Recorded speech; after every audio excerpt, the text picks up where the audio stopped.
এমন একটা লড়াই হতে চলেছে না, যেখানে এক পাশে আছে হায়দ্রাবাদের বিধ্বংসী তুফান আর অন্য পাশে আমাদের কলকাতা নাইট রাইডার্স।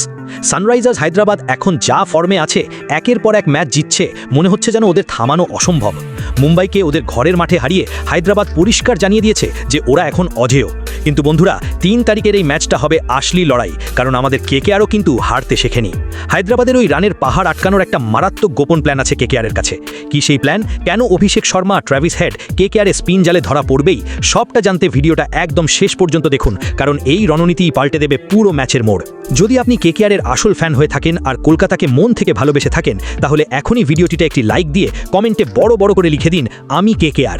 আর কেকেআরের সব আপডেট সবার আগে পেতে ডেসক্রিপশন থেকে আমাদের হোয়াটসঅ্যাপ আর টেলিগ্রাম গ্রুপে ঝটপট জয়েন করে যান।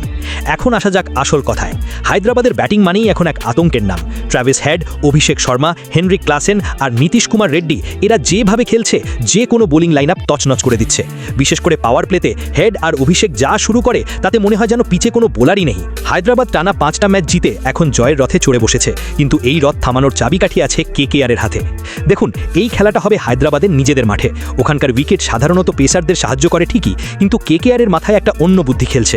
ট্র্যাভিস হেড আর অভিষেক শর্মা ঠিক তখনই ভয়ঙ্কর হয়ে ওঠে যখন ওদের সামনে গতির বোলার আনা হয়। ওরা গতি পছন্দ করে, পেস বোলিং পেলে ওরা কচু কাটা করে দেয়। কিন্তু আপনি যদি 2026-এর পরিসংখ্যান দেখেন, তবে বুঝতে পারবেন যে এই দুজনেই স্পিনের সামনে বারবার খেই হারিয়েছে। তাই কেকেআরের প্রথম আর প্রধান অস্ত্র হবে স্পিন।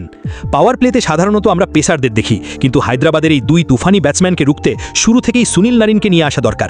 আমার মতে সুনীল নারিনকে দিয়ে প্রথম ওভার আর তৃতীয় ওভার করানো উচিত, আর পাওয়ার প্লে শেষ অর্থাৎ 6 নম্বর ওভারটা দেওয়া উচিত বরুণ চক্রবর্তীকে। এই 6 ওভারের মধ্যে যদি 3টে ওভার আমাদের এই দুই জাদুকরী স্পিনার দিয়ে করানো যায়, তবে হায়দ্রাবাদ একদম চাপে পড়ে যাবে। সুনীল নারিন এমন একজন বোলার যার ইকোনমি রেট সারা আইপিএলের ইতিহাসে সব থেকে কম। ওর বলে রান নেওয়া যেমন কঠিন, উইকেট বাঁচানোও তেমন দায়। যখন ওরা দেখবে যে মারার জন্য পেস বা গতি পাচ্ছে না, তখন বড় শট খেলতে গিয়ে ওরা উইকেট বিলিয়ে দিয়ে আসবে।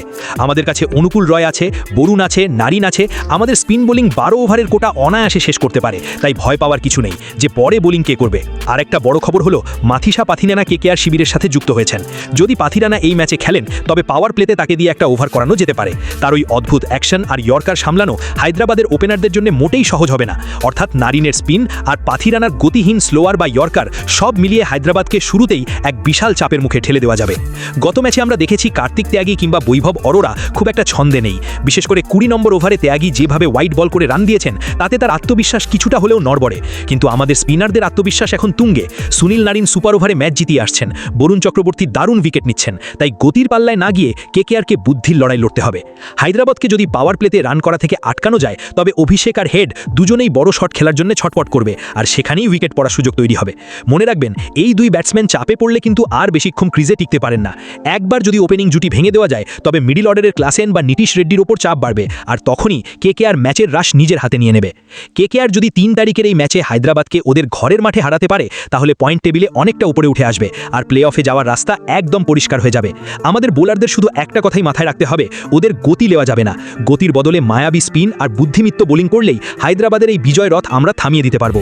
তো আপনাদের কি মনে হয়, অভিষেক আর ট্র্যাভিস হেডকে আটকানোর জন্য পাওয়ার প্লেতে স্পিন বোলিং করানোই কি সেরা বুদ্ধি হবে, নাকি পেসারদের ওপর ভরসা করা উচিত? আপনাদের মূল্যবান মতামত অবশ্যই কমেন্ট করে জানান। খেলা সংক্রান্ত এমন আরও অনেক মজার তথ্য আর বিশ্লেষণ পেতে আমাদের সাথে জুড়ে থাকুন। দেখা হচ্ছে পরের ভিডিওতে। টাটা।